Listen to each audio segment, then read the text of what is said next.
भारताचे एक सार्वभौम समाजवादी धर्मनिरपेक्ष लोकशाही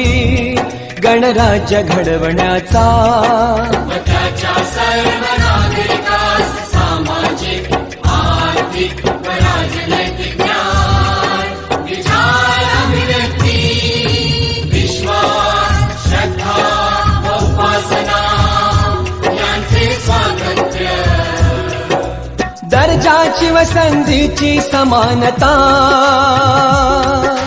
निश्चितपणे प्राप्त करून देण्याचा आणि त्या सर्वांमध्ये